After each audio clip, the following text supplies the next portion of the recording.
name's Kaylee Rhodes, and I'm here today to talk to you about my strategic management plan to increase delivery volumes at Baylor Grapevine.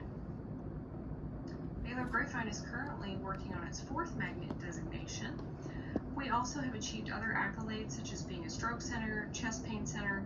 We have level 2 trauma, level 3 neonatal intensive care, level 3 maternity designation, and we have been recognized by U.S. News and World as one of the best hospitals. Baylor Grapevine sits in northeast Tarrant County, which is a fast-growing area in Texas with approximately 35,000 people moving here per year. The majority of these people are of childbearing years, so it's essential that they have a safe and nice place to start their family. Currently, there's about 613,000 people that live in the 200 square mile area. This includes more than 20 cities with robust school systems and young families. Additionally, Baylor Grapevine is a major hospital for DFW Airport and sits next to major highways 114 and 121. Currently, our maternity designation level is level 3. This allows us to care for the majority of all pregnant patients. Our NICU designation is the same, level 3, which allows us to care for the sickest, most preterm babies. We have 13 labor rooms with 2 recovery rooms, 2 operating rooms, a 25-bed postpartum unit, an 8-bed antepartum unit. Our NICU is a 21-bed unit. And in addition to this, we're adding on an entire gynecological service line, complete with 2 gynecological operating rooms, preoperative areas, post-operative areas, a 20-bed gynecological inpatient unit, and we are going to get a refresh on our current labor and delivery rooms, antepartum rooms, and postpartum rooms. In addition to all of that, we are getting a simulation room so we can train our team to be the best. Baylor Scott & White's mission, vision, and values, they're based on a Christian ministry, and they want to promote the health of the entire family and the individual. Baylor wants to empower people to live the best they can. They focus on serving patients faithfully, never settling, working together, and making the largest impact they possibly can on individuals. And we know that this starts with the birth of the family. Baylor Grapevine offers a wide variety of treatments from outpatient settings to inpatient settings, which allows us to care for our patients well. Baylor's goal is to go above and beyond the standard healthcare experience, and this is evident in their commitment to achieving so many awards. So our current issue is decreased delivery volumes. Because of physicians retiring and or delivering at one hospital versus delivering at multiple hospitals, we are down about 50 deliveries a month. This has a negative impact on the hospital financially, and this hits the cost centers of labor and delivery, the OB emergency department, postpartum, neonatal ICU, and the newborn nursery department.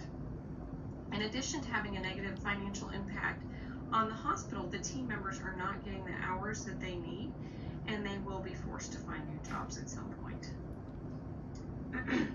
I propose with some careful planning that we recruit and retain new skilled providers, and we can recoup this lost revenue and hopefully come out higher than we were before with our delivery volumes and revenue. So let's talk about the strategic plan. So labor and delivery is a volume-driven department.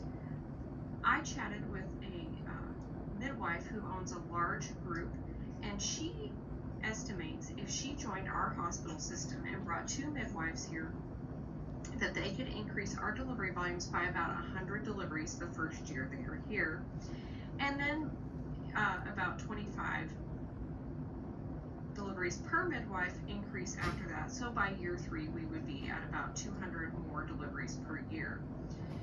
The reason it would be great to bring midwives is they catch a level of patient that we weren't previously serving. So this would allow us to market a different type of patient than we were marketing before. In addition to this, I propose that we bring on 4 new obstetric providers. Based on previous experience with obstetric providers, they started with about 5 deliveries per month The next year increased to about 10 deliveries per month, and by the third year they were delivering about 20 patients per month. So the revenue from adding midwives and new obstetric providers would impact labor and delivery cost centers, postpartum cost centers, newborn nursery, neonatal intensive care, and our OB emergency department. It would also impact other departments, when patients get testing, the lab department, radiology, and things like that. So overall, it would be a good thing for the entire hospital. So this table shows the estimated deliveries from years 2024 to 2027. And you can see here on the left, we started out below 2,000, and by the third year, or 2027, we would be close to 3,000 deliveries per year, just by bringing in these 6 additional providers. The next slide is about revenue. The light green color is for the nursery revenue, and the darker green color would be for the labor and delivery revenue. The current average cost to have a baby in the United States is close to $6,000. So that's what this revenue is based off of. Okay. Based on this, you can see the increase in revenue, especially by the third year. We're getting close to 18 million. Okay, when we started over here in 2024, we were around 14 million for labor and delivery, and by the third year, we would be close to 18 million for labor and delivery. For the nursery, we started out in 2024 at around 9.6 million, and by the third year, we have increased to close to 12 million. So quite a jump just in 3 years' time by adding these providers. So next, let's talk about our marketing plan.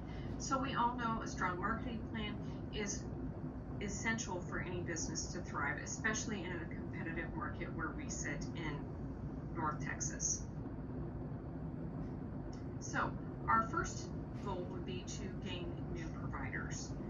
Ideally, like I said, this would be physicians and midwives, so we could capture a variety of clientele, some of which we were previously missing. So that would be our first step, is to recruit the new providers.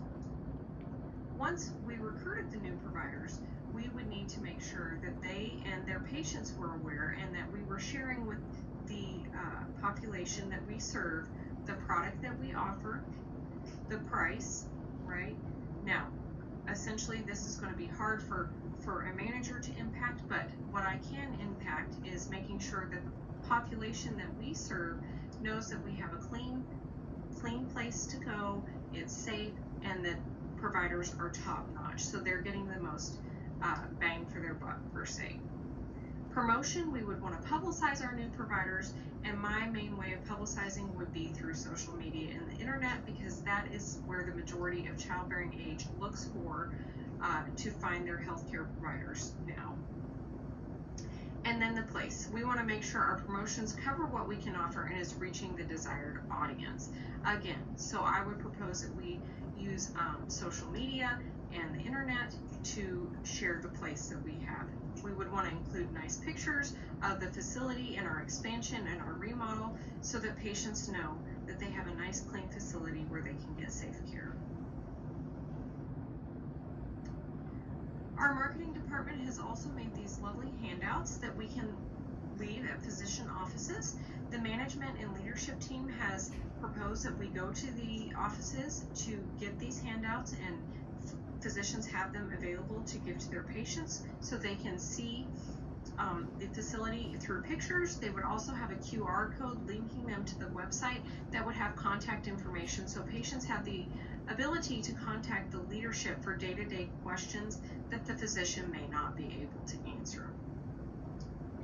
And then again, we would want to make sure we're sharing what we have to offer on all the social media platforms. So in conclusion, to be successful with the marketing plan provided, it would require a dedicated team of not only nursing leaders, but an active marketing department. Marketing will promote our service line via the internet, social media, right? And we want to appeal to the childbearing age population. With our creative information handouts and the QR codes that providers can share with their offices, we would be able to market this department and make sure that they can get their questions answered easily without having to search for it. And Here's a list of my references, and I just want to thank you for